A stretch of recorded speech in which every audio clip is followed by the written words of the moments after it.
तो अब हम आप लोगों को मैं हमारे स्कूल के शिक्षक प्रभारी हमारे फादर श्रद्धेय फादर सिल्वेस्टर मीन से मैं आप लोगों को परिचित कराना चाहता हूँ। ये हमारे स्कूल के फादर है, शिक्षक प्रभारी है।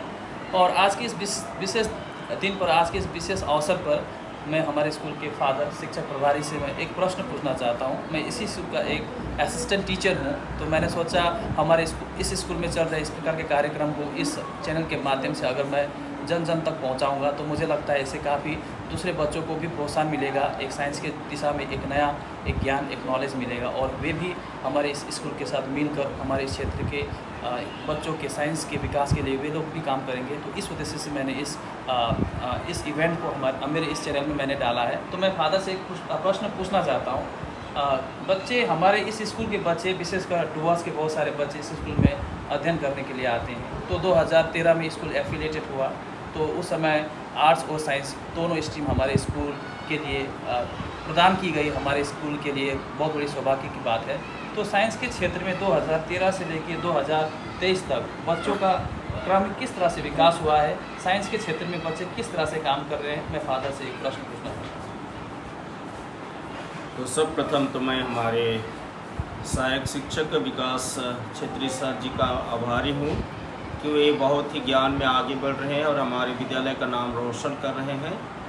विकास सर हमारे डिमडिमा फातिमा में ही पढ़ाई किए और यहीं के लिए अभी अपने ग्रेजुएशन करने और अपनी पढ़ाई के बाद में इतिहास विभाग के शिक्षक हैं और बहुत ही अच्छे शिक्षक हैं। बच्चों को बहुत अच्छा गाइड करते हैं और ये टेक्नोलॉजी के माध्यम से भी, ये यूट्यूब के माध्यम से भी ज्ञान को बांटते रहते हैं, इसके लिए मैं बधाई देता हूँ। और ये साइंस के संबंध में जो हमारे सर का कहना है, इसके संबंध में मैं बताना चाहूँगा आप सबों को कि हमारे साइंस के बच्चे दिनों दिन बहुत अच्छा करते जा रहे हैं।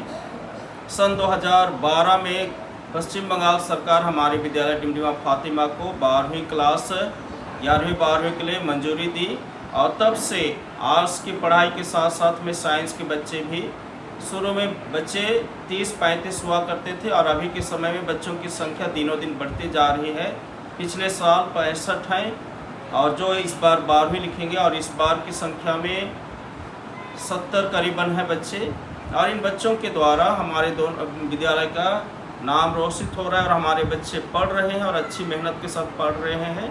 और इसलिए मैं आप सबों का भी शुक्रगुजार हूँ जो सोसाइटी के आप लोग हैं, अपने बच्चों को इस विद्यालय में पढ़ाते हैं और बच्चों को बढ़ावा देते हैं। और ये बच्चे तराई डुवर्स के हैं, चाय बागानों के हैं, कोई कुमार ग्राम संकों से लेकर के सिलीगुड़ी तक के बच्चे हैं जो विभिन्न जगहों से आकर के इस तराई डुवर्स के क्षेत्र के इस विद्यालय में पढ़ते हैं और पढ़ करके बहुत अच्छे पढ़ाई के द्वारा आगे बढ़ रहे हैं और बहुत कोई अपना जीवन बेटर और उज्जवल भविष्य में आगे बढ़ रहे हैं। यही मैं आप लोगों को बताता हूं। और आज सोशल मीडिया के माध्यम से ये जानकारी आप लोगों तक पहुंच रही है और आज ये शुभ मुहूर्त रहा कि हमारे विद्यालय में इसी बढ़ावा देने के लिए हम लोग कोविड के बाद में साइंस मॉडल रखें और ये साइंस मॉडल हमारा विद्यालय में चलते रहा है। पिछले दिनों में कोविड की वजह से नहीं हुआ, अन्यथा ये हर एक साल चलता है। और हम लोग केंद्रीय विद्यालय बिनागुड़ी तक और अन्य कलकत्ता तक भी गए हुए हैं और हमारा विद्यालय काफ़ी जगहों पर कलकत्ता में भी जा कर के विजयी होकर के आया है और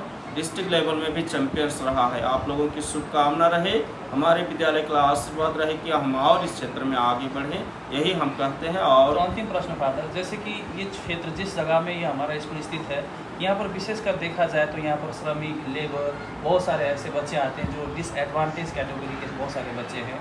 तो ऐसे सोसाइटी से बच्चे आकर जब साइंस की पढ़ाई करते हैं तो वाकई ही ऐसे बच्चों को साइंस की शिक्षा देने में बहुत प्रकार की चुनौतियों का सामना करना पड़ता होगा। तो ऐसे में आप थोड़ा अपना विचार ये दें कि ऐसे विद्यार्थी जब आके साइंस की पढ़ाई करने लगते हैं तो ऐसे विद्यार्थियों के मनोस्तिष्क में साइंस के विषय को लेकर बहुत प्रकार की उलझन, बहुत प्रकार की समस्या उत्पन्न होंगे। तो ऐसे विद्यार्थियों को अपने जीवन की चुनौतियों को सामना करने के लिए आप किस प्रकार का संदेश देना चाहते हो?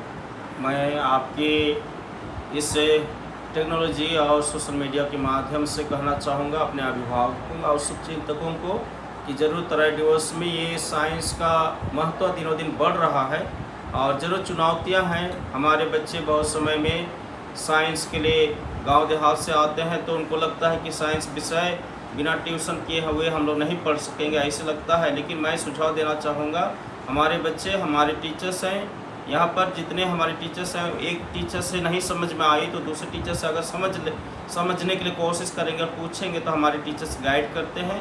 इसी प्रकार से फिर थोड़ा अपने ज़ोर से मेहनत करेंगे, अपनी पढ़ाई को रोज़ रिवाइज करेंगे तो और सफल हो जाएंगे। और ज़रूर परिवार के वे जो शुभचिंतक हैं, परिवार के अभिभावकों से कहूँगा कि वे भी अपने घर में अपने बेटों को गाइड करें। थोड़ा अगर घर में भी स्वाध्याय करते हैं तो ज़रूर अच्छा होगा, और अच्छे रिजल्ट के लिए थोड़ा ट्यूशन भी कर लेते हैं तो उसके द्वारा इनका उज्जवल भविष्य होगा, और ज़रूर हो रहा है।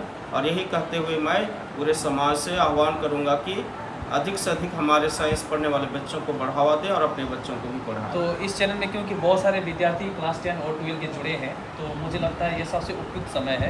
तो बहुत सारे विद्यार्थी अभी स्कूल ना आकर शायद घर में बैठे होंगे और कुछ ही दिनों में उनकी बोर्ड की परीक्षा है, उससे पहले सेंटअप एग्ज़ाम है।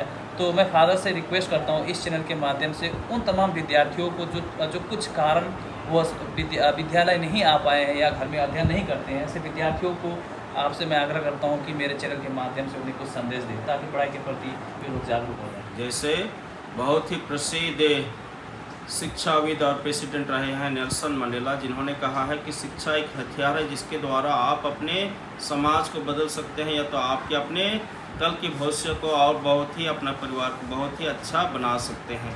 और इसी प्रकार से शिक्षा कोई बड़ी बात नहीं है। स्वामी विवेकानंद ने बहुत ही सहज तरीके से कहा है कि शिक्षा मानव में निहित क्षमता को बाहर निकालना है, विकसित करना है। और इसी के द्वारा हमारे टीचर्स जब स्कूल में बच्चे आते हैं तो उनको सिखाते हैं, जैसे साइंस मॉडल के द्वारा हिंदी विभाग में हिंदी कविता पाठ वर्तनी और उसी प्रकार से स्पीच दिला करके, ड्राइंग पेंटिंग और अन्य कंपटीशन में भाग ले करके। और एग्ज़ाम तो एक नेसेसरी इवल है, होना ही है परीक्षा के लिए। और परीक्षा में जब बच्चे बैठते हैं बोर्ड परीक्षा में, या तो स्कूल का सेंटर टेस्ट में या तो बोर्ड की परीक्षाओं में, ये तो उसके द्वारा उनको सर्टिफिकेट मिलता है। लेकिन सर्टिफिकेट सिर्फ कागज़ का टुकड़ा लेकर के आगे बढ़ने से कुछ लाभ नहीं है जब तक विद्यार्थी अपनी पढ़ाई ना करें और अपने आप में ज्ञान को ना जोड़े। इसलिए जब विद्यार्थी घर में रहते हैं, हमको पता है, समाज को भी पता है कि बच्चे बिखर जाते हैं, नहीं पढ़ाई करते हैं। अगर रोज़ वे स्कूल आए तो उनका संपर्क किताब से रहता है, टीचरों से रहता है, अपने साथियों से बातचीत करके सीखते हैं। और स्कूल आते जाते रहने से उनका एक पढ़ाई का लगन रहता है और इसी के द्वारा आगे बढ़ते हैं। तो जो बच्चे लापरवाह करते हैं उनसे मैं अनुरोध करूंगा कि आप अपने जीवन को बर्बाद ना करें, लेकिन अपनी पढ़ाई पर ध्यान दें और अच्छी पढ़ाई के द्वारा अपना उज्जवल भविष्य बनाएं। यही मैं इस सेवा चैनल के द्वारा आप लोगों को आह्वान करता हूँ। Thank you very much father, बहुत बहुत अच्छा, thank you very much. Okay, तो मेरे जितने भी व्यूअर्स हैं मुझे इस चैनल के माध्यम से हमें देख रहे थे, उन्हें मैं धन्यवाद देता हूँ। मैं उनसे आग्रह करता हूँ कि हमारे इस चैनल को अधिक से अधिक देखें, अधिक से अधिक लाइक करें, और ताकि तमाम उन बच्चों के पास ये मैसेज पहुँचे जो बच्चे किसी कारणवश स्कूल नहीं आ पाए। और इसी तरह से मेरे इस चैनल को आप लोग देखते रहे ताकि बहुत सारे हमारे स्कूल में एकेडमिक से संबंधित बहुत सारे चीज़ों को हम लोग जब करते रहते हैं तो सारे चीज़ों का अपडेट आपको मिलता रहे। यही कहते हुए मैं अपनी इस छोटे से वक्तव्य को यही thank you very much. Okay, thank you very much.